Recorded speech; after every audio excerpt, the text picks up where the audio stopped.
Hey everybody, Hindi and Kyla here, and we are here to give you some bad advice. Just kidding.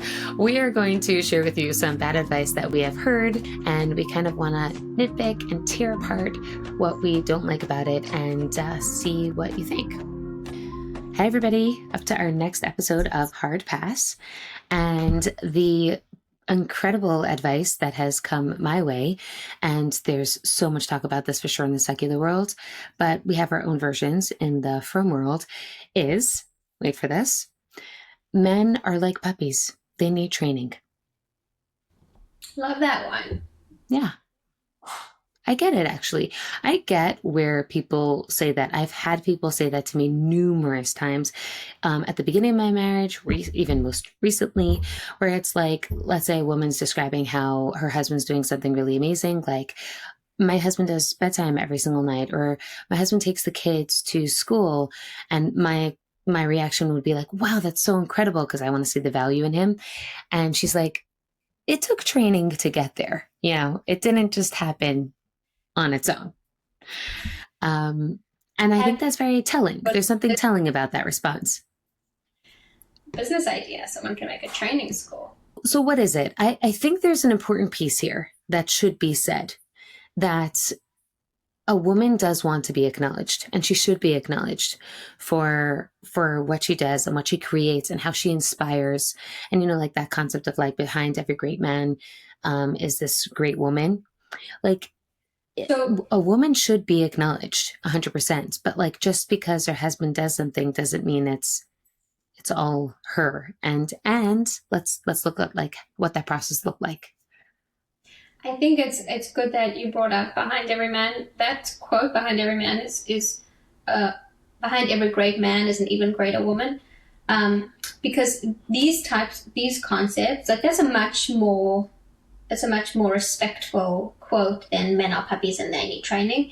There's also a man is the head and the woman is the neck. Like a man is the head, period, but the woman is the neck, and she can have the head go in whichever direction she wants. So on on on one hand, you could be saying that like a couple is a power dynamic, like two people that respect each other and are in a good relationship can then both be very impactful. And a man who is in a position of power and a position of impact, who has a supportive wife and a good relationship with his wife, is going to just excel much more. But the notion that like you generate that, like if he has success, it's because you created that success. You taught it to him, you trained him into that. Oh yeah, like that's for me, like I did that. Well, first of all, that gives women a notion of control, which is very causes a tremendous amount of challenges, right? A lot of what we talk about here is letting go of that position of control. Not only that, it's not only puts you in a position of control, it justifies the control. It makes the control, it expresses the control as a value. Oh, you're actually supposed to control. Like that's how this is supposed to work. Like you're supposed to, and even I've had people say to me, like, do you let your husband, I know someone said to me, like, do you let your husband go there? And I was like, I mean, if the leash snaps, then he can go. But like, what is that? Like, I get so, like that concept of like, he would need my permission to do Right. something. Right. Yeah, I really wouldn't want that for anybody. Right. I also want to make note. I love that you're bringing in a few of these quotes because, yes, the one about puppies is super condescending, but in actuality, any form of control, however way we dress it up, it's still the same thing. It's still condescending. It's still controlling. And here's the piece that I think is important for women to hear.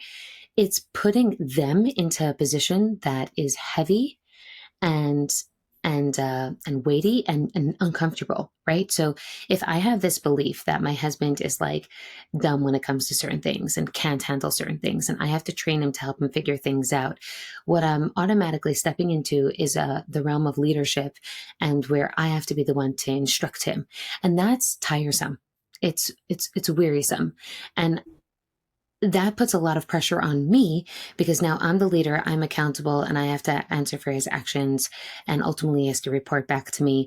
And most women come to us and say, I don't want that in my relationship. I want to feel like I can rely on someone. I want to feel like I can relax into something. I want to feel like this is either like a partnership or something that um, not like that heavy dead weight on me all the time. So in a way, I just want to also address the fact that it's not just about her being super controlling. It's also about this is not what you want to honor in yourself when you step into that role of being the puppy trainer. Yeah, it's lonely. Like you said, you don't have a partner, you're alone. Another example would be a woman saying, like, if she has three children, he's my fourth child. She's put herself in a position of tremendous loneliness. She's carrying the whole burden on her own. And it's the ultimate it deconstructs the marriage dynamic of two adults in active partnership with one another. So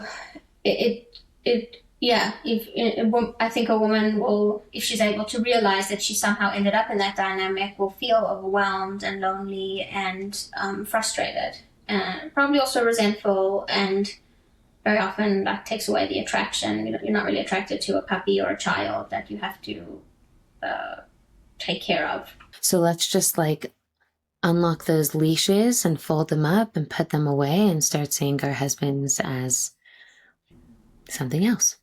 Capable adults. Mm-hmm. Love it. Okay, so let's discard that. Hard pass. Not going to take that advice. We would love to hear your feedback, thoughts, and questions. Please leave a comment below or email us at yourrelationshift@gmail.com. Looking forward to connecting with you. See you next time.